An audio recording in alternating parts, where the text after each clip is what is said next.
1절에 보세요. 아브라함이 애굽에서 그와 그의 아내와 모든 소유와 롯과 함께 네겝으로 올라가니. 여러분, 애굽에서 적지 않게 많은 일들이 있었습니다. 타향살이를 한다는 것은 쉬운 것이 아닙니다.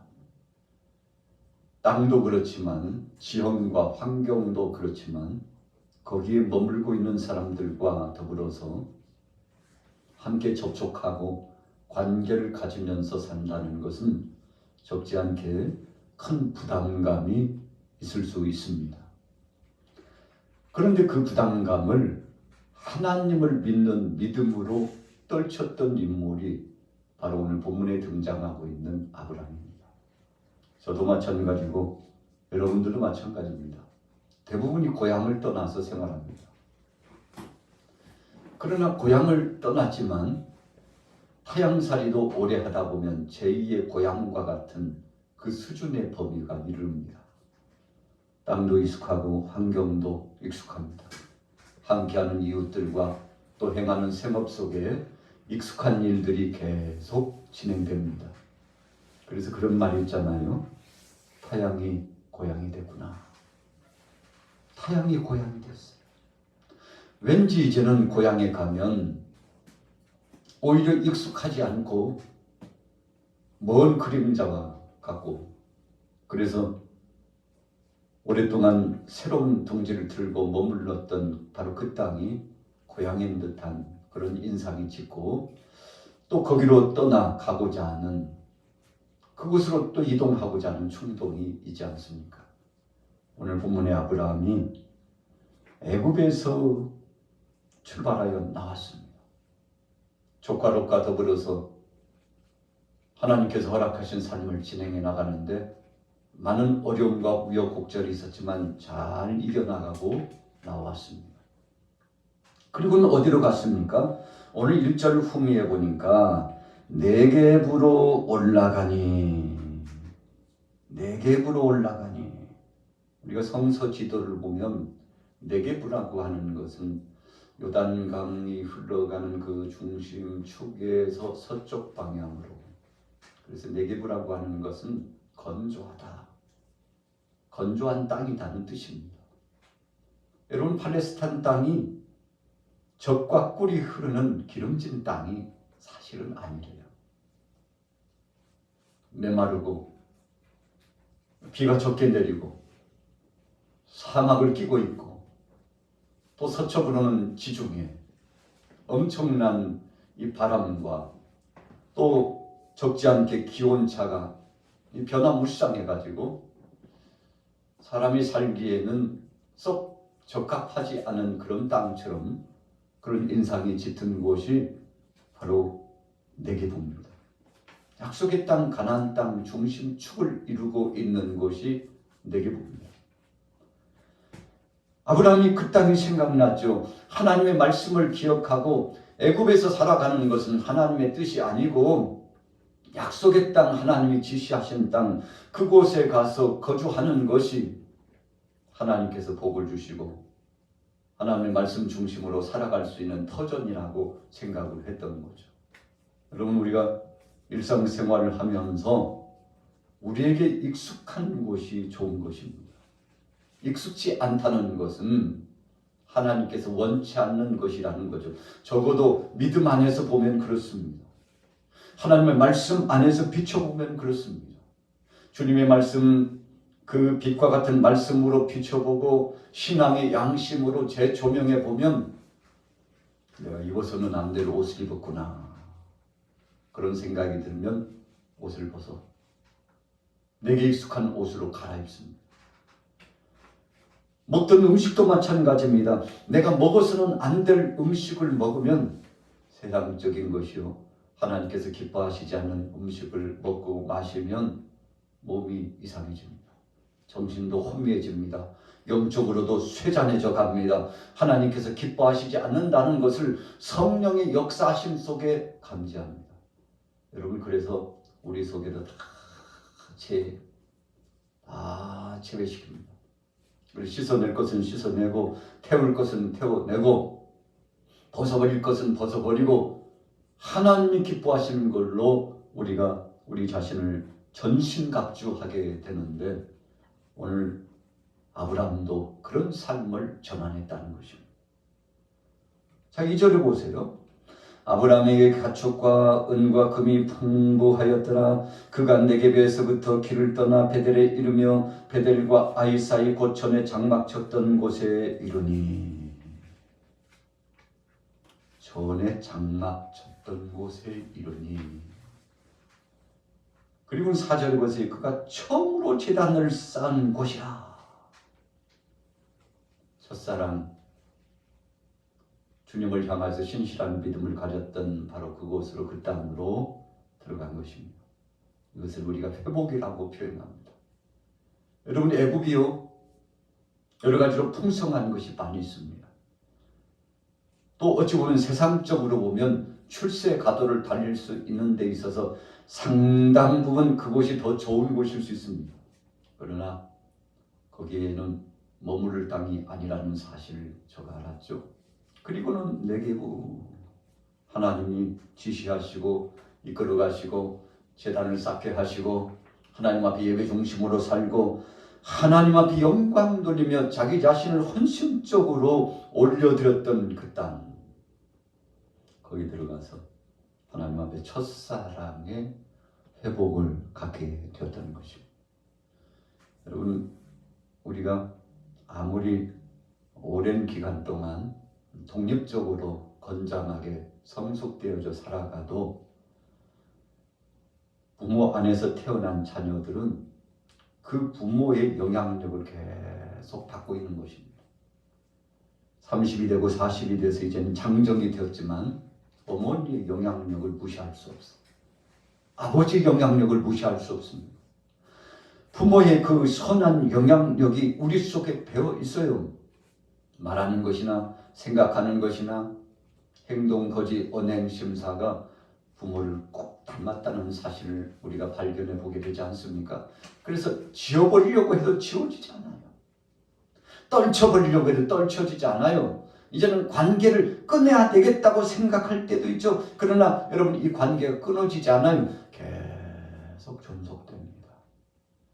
지우개가 있다면 지울 수 있나요? 지워지지 않습니다.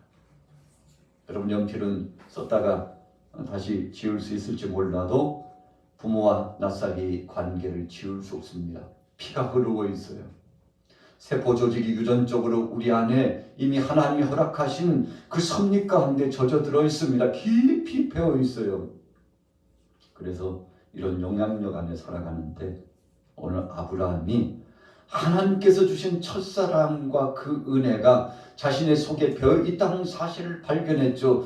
그래서 첫사랑의 회복, 하나님 앞에 제단을 쌓고 예배했던 그 땅이 얼마나 감사하고 사모하는 땅이었는지 그 땅에 돌아오니까 이제는 제자리로 자신이 돌아왔다는 것을 느꼈겠죠.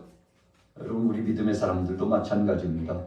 오늘 수요예배와 같이 하나님 앞에 예배하는 이 시간이 가장 익숙하고 하나님이 기뻐하시고 영광 받으실 만한 향연이 되기 때문에 오늘 이 귀한 시간을 우리가 참 복된 것으로 알고 주님 앞에 나와서 헌신하게 되지 않습니까? 자, 4절 다시 보세요. 그가 처음으로 제단을 쌓은 곳이라. 그가 거기서 여호와의 이름을 불렀더라. 여러분, 여호와의 이름을 불렀다는 것은 그분을 찬양하고 그분 앞에 경배하고 주님만이 나의 소망입니다. 애굽에서 참 어려운 위급한 문제를 만날 뻔했잖아요. 12장 10절 이후에 보면 자신의 아내 사례를 분명히 아내인데 누이라고 하고, 그래서 애굽에 가서 아내를 빼앗길 뻔한 위기감이 봉착됐는데 하나님이 개입하셨어요. 왜 개입하셨습니까? 이 사례는 하나님이 택한 하나님의 그 생명의 씨를 출생하게 될 택한 여인이기 때문에 하나님이 간섭하시고 아브라함과 함께 하시고 사례와 함께 하셔서 그 가정을 지켜 보호하여 주셨습니다. 여러분, 한마디면 아브라함이 자기의 아내를 빼앗길 뻔했죠. 인간적인 방법을 동원했습니다. 사람들이 두렵고 무서웠습니다. 그래서 아내를 누이라고 속였죠. 그렇게 하면 아브라함 생각에, 내 생각에는 그렇게 하면 나도 살고 사례도 살고 우리 모두가 사는 길이라고 생각했는데, 여러분 그것이 엄청난 죄라는 사실을 알지 못했죠. 그럼에도 불구하고 정말 불충하고 부족하고 약점이 많고 약한 점이 많았던 아브라함이었지만 하나님께서 임재하시고 개입하셔가지고 애굽의 파로에게 개입하셔서 아브라함의 가정을 노타치 하도록 하나님께서 저를 보존해 주시고, 그뿐이었습니까? 타양 땅에 가가지고 행여나 외인들에게 참 고통을 당하고 또 소유도 빼앗기고, 그리고는 이제 빈털터리로 쫓겨날 신세가 될 수도 있는데 하나님께서 저를 보호하셔가지고, 여러분 오늘 그의 소유가 얼마나 많은지 2절에 보니까 가축과 은과 금이 풍부했다 그랬어요. 여러분 재산, 이 소유라고 하는 거 하나님이 지켜주셔야 된다는 뜻입니다. 아브라함이 보존하려고 했지만 빼앗길 뻔했어요. 자신의 생명도 아내의 생명도 자칫 잘못하면 이기감이 봉착될 수 있었습니다. 그냥 그대로 내버려뒀다면 바로에게 죽임을 당할 수도 있었습니다. 그러나 하나님께서 함께해 주심으로 바로의 마음속에 두려운 마음을 주었습니다. 하나님이 그 역사 속에 개입하여 주셔서 아브라함 편에 함께해 주시고 저를 인도해 주셨는데, 그래가지고 그가 나왔는데 참 거부가 돼서 나왔지 않습니까? 하나님의 방법이에요. 우리가 보존하려고 해도 보존되지 않지만 하나님이 채워주시고 열어주시면 그 풍성함이 이를 데 없이 쌓이고 쌓여지는 것인데, 그래서 우리의 생명도 우리의 건강도 물질도 우리 주변에 있는 사랑하는 관계되고 있는 사람들과의 이 관계도 하나님이 보존해 주실 때만이 유지되는 거 아니겠습니까? 아브라함이 철저하게 깨달았어요. 이제는 내 방법대로 살지 않고 하나님 방법대로, 하나님 말씀대로 살 것이라고 생각했습니다. 물을 떠난 고기가 살 수 없는 것처럼 하나님 떠나서는 살 수 없다는 것이 절감되었습니다. 깊은 은혜가 젖어왔어요. 그래서 4절 후에 거기서 여호와의 이름을 불렀더라. 여호와 하나님, 주님만이 나의 구주가 되십니다. 나의 생명이 되십니다. 나의 반석이 되시고 요새가 되시며 산성이 되십니다. 나를 돕는 도움의 돌, 내게 역사하시는 에벤 에셀의 하나님입니다. 여러분 하나님 앞에 다 영광을 올렸습니다. 이때가 언제입니까? 아브라함이 풍부하게 되었을 때. 여러분 우리가 혹은 물질이 풍부하고 여러 가지로 우리 안에 풍성하게 채워지면 하나님을 떠날 때가 굉장히 많아요. 그냥 내 힘으로 살아온 것처럼 착각하고 그냥 내 방식대로 살아가려고 한 충동에 빠질 때가 많습니다. 하나님의 은혜가 우리 속에서 빠져나가요. 언제 빠져나갔는지 모르게 그 흔적도 없이 사라져요. 그래서 여호와 하나님을 부르는 것도 중단되었습니다. 제단을 쌓는 것도 끊겼습니다. 하나님 중심으로 말씀을 묵상하고 그 말씀대로 순응하여 살던 그 습관적인 경건의 역사도 오늘도 어디로 가버렸는지, 언제부터 그랬는지 다 사라졌어요. 그래서 오늘 4절 후미에 거기서 제단을 쌓고 여호와의 이름을 불렀다고 하는 아브라함의 고백은 매우 중요한 의미입니다. 여러분들도 오늘 이 시간에 찬양을 통해서 하나님의 성호를 경배했잖아요. 그분을 부른 거예요. 그분이 도와주셔야 된다고 고백한 거예요. 그분이 나의 삶의 일거수일투족을 책임져 주시는 분이라고 암망한 것입니다. 여러분 아브라함이 어려움 겪고 나니까 철이 들었어요. 역시 여호와 하나님, 그분 없이는 살 수 없어. 그분이 나를 고향에서 떠나게 하시고 인도해 주시더니 내게 더 좋은 것을 주시려고 하셨구나. 그래서 아브라함은요 점점 좋아졌습니다.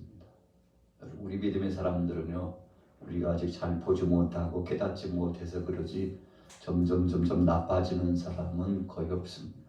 정말 우리가 믿음대로 하나님 뜻대로만 살면 점점 좋아지는 것입니다. 지금은 눈에 잘 보이지 않고 손에 잡히지 않고 마음속에 어떤 확증이 오지 않는다 할지라도 나중에 돌이켜보면 야, 내가 지나온 뒤안길을 보니까 다 하나님의 은혜였어.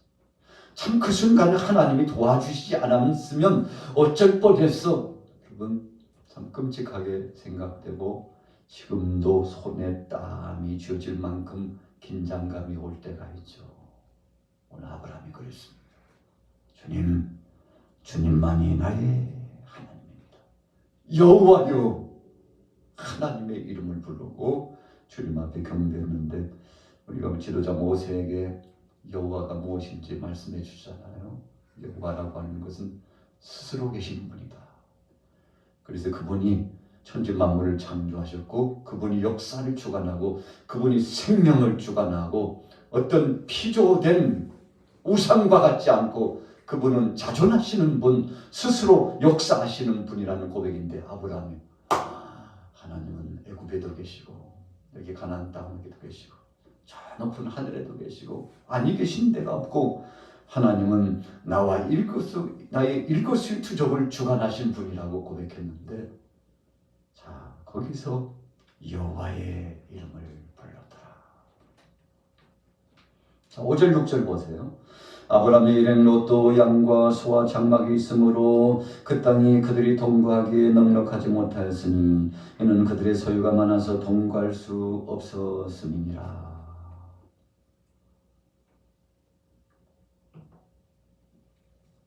우리가 13장 말씀을 묵상할 때마다요, 참 감사한 것은 하나님은 넘치도록 역사하셨다는 거죠. 아브라함이 조카 롯과 함께 살아가는데 너무 풍성해요. 어쩔 때는 하나님 그만 주셔도 되는데 이 정도예요. 그러다 보니까 많은 소욕 때문에 지역은 제한되어 있고 서로 다툼이 나타났죠. 다퉜다고 그랬습니다. 7절을 보세요. 그러므로 아브라함의 가축의 목자와 롯의 가축의 목자가 서로 다투고 또 가나안 사람과 브리스 사람도 그 땅에 거주하였는지라. 이방인들이 지켜보고 있습니다. 그런데 바로 그 땅에서 아브라함과 조카 롯의 이 목자들이 서로 다툽니다. 물 때문에 그런 겁니다. 또 짐승떼 때문에 그런 겁니다. 소유의 분리 때문에 다투는 겁니다. 그래서 개인적인 감정까지 개입이 돼가지고 적지 않게 그 다툼이 계속되는데 좋은 것이 아니잖아요. 이방인들도 보고 있는데 다툰 모습은 하나님을 섬기는 백성으로서 해서는 안 될 일이잖아요.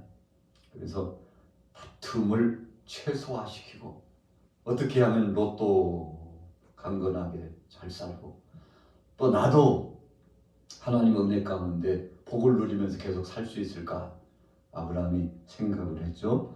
그래서 그가 생각하는 것이 롯을 이제는 분가시켜야 되겠다, 그렇게 생각한 거죠. 여러분 여기서 분가라고 하는 것은 새롭게 분립해서 새 삶을 살 수 있도록 그의 길을 열어주는 것인데, 참 아브라함이 지혜로운 사람이었습니다. 일찍이 하나님께서는 롯을 분가시키고 따로 살 수 있도록 너와 함께 동행하지 말고 롯을 따로 독립시키도록 하나님께서 원하신 것이었잖아요. 너는 너의 고향 친척 아버지 집을 떠나 내가 네게 지시할 땅으로 가라.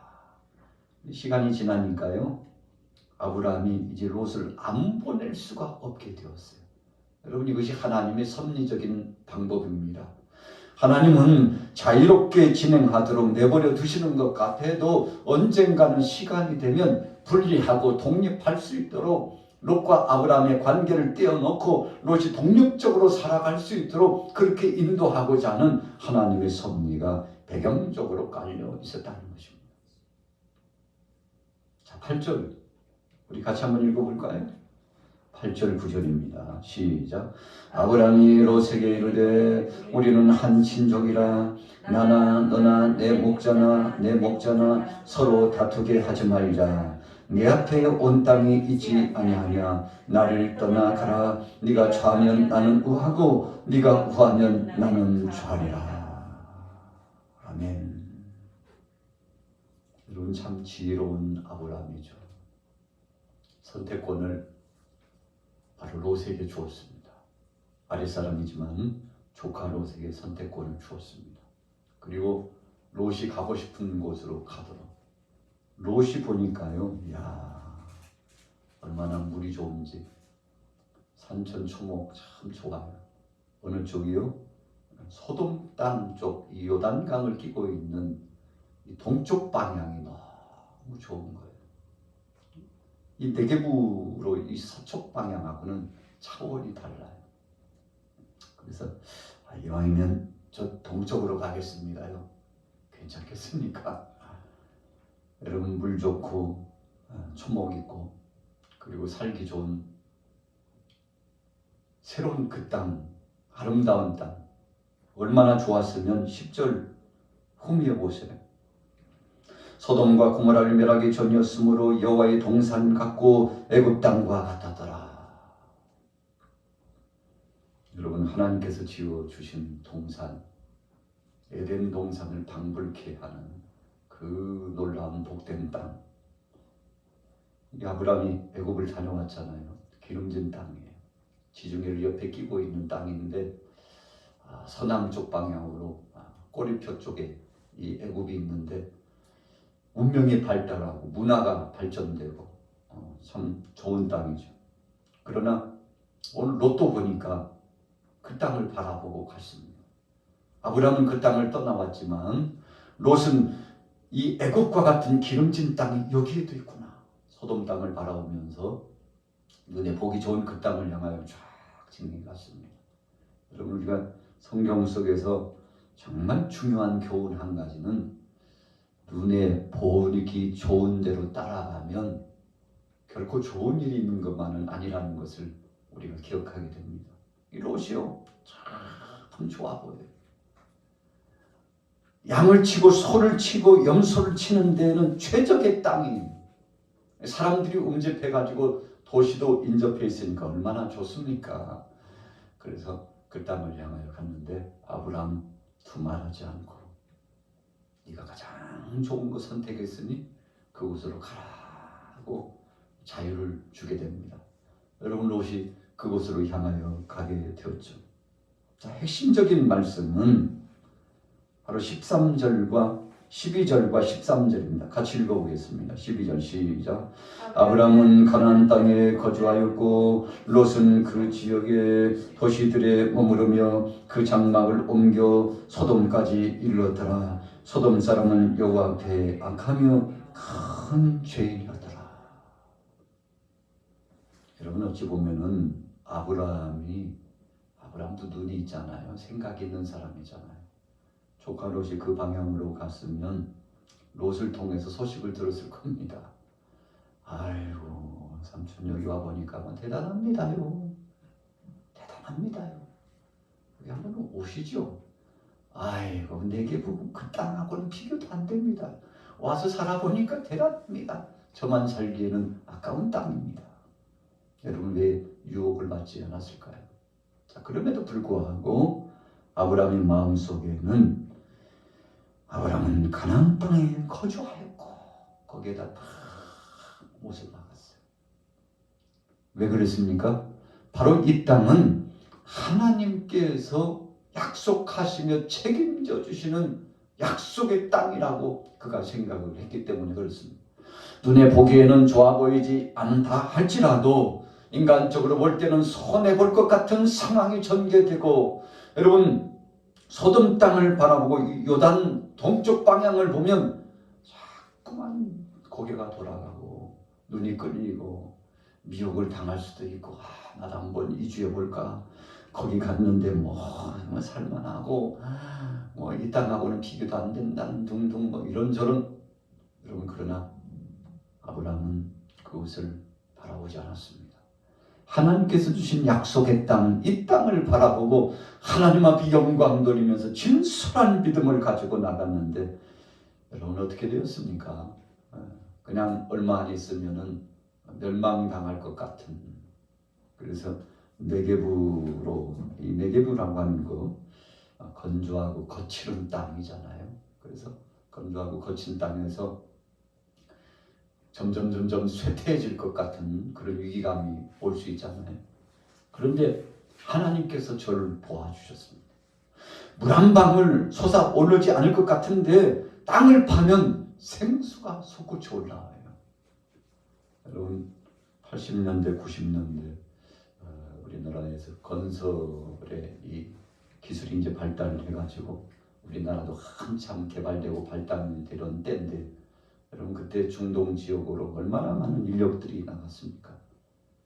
거기는 사람들은 개발을 잘 못해요.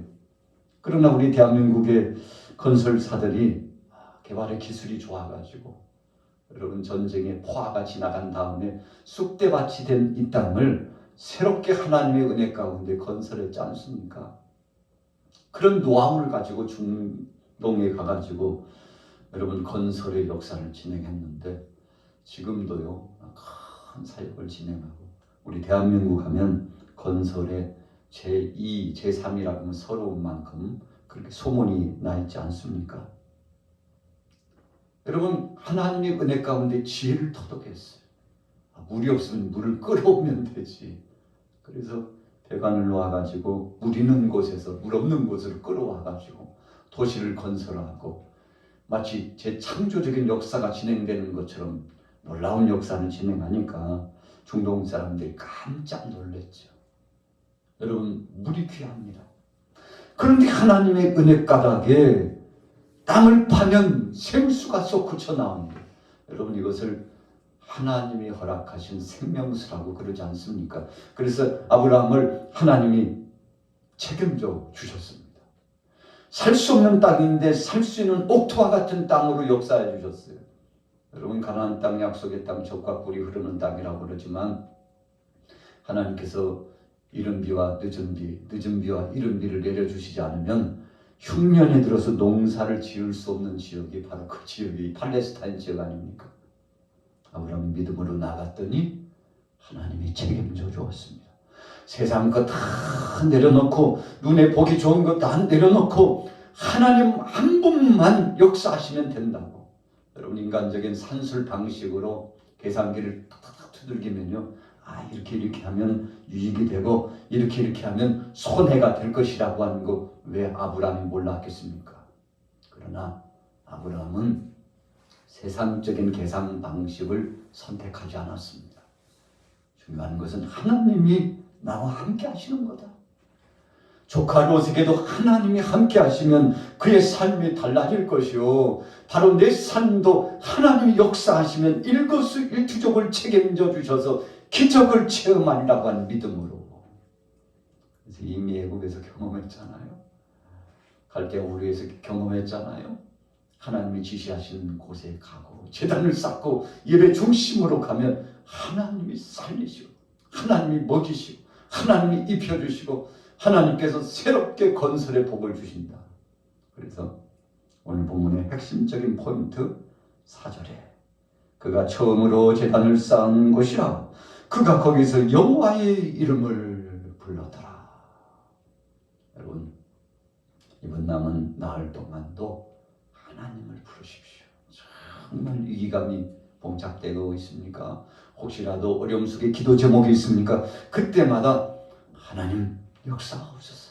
주님만이 소망입니다. 주님이 하실 줄로 믿습니다 하고 주 앞에 맡기면 주님이 영광을 받으시고 더 많은 영광과 찬양을 받으시려고 우리에게 복된 체험을 역사하여 주실 줄로 믿습니다.